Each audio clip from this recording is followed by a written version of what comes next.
Naghiwalay si Abram at si Lot. Ikalabintatlong kabanata.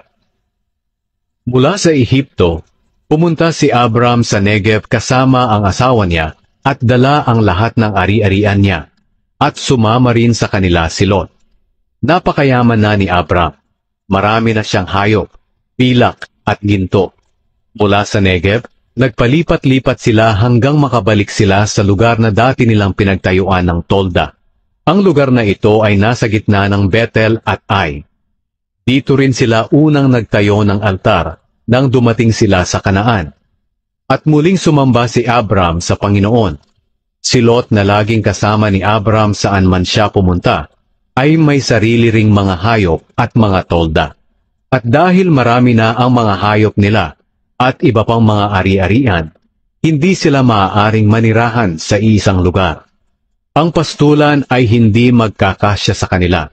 Dahil dito, nag-away-away ang mga tagapagbantay ng mga hayop nila. Nang panahong iyon, ang mga Kananeo at mga Perezeo ay nakatira sa lupaing iyon. Kaya sinabi ni Abram kay Lot, "Tayo at ang mga tauhan natin ay hindi dapat mag-away. Dahil magkakamag-anak tayo, ang mabuti pa, maghiwalay na lang tayo dahil marami pang lugar na maaaring lipatan. Ikaw ang mamili kung aling bahagi ng lupain ang pipiliin mo. Kung kakaliwa ka, kakanan ako. Kung kakanan ka, kakaliwa naman ako." Tumanaw si Lot sa paligid at nakita niya na ang kapatagan ng Hordan hanggang sa Zoar ay sagana sa tubig, katulad ng lugar ng Eden at ng lupain ng Ehipto. Nangyari ito noong hindi pa nililipol ng Panginoon ang Sodom at Gomora. Kaya pinili ni Lot ang buong kapatagan ng Hordan sa silangan. Sa ganoong paraan, naghiwalay sila ni Abram.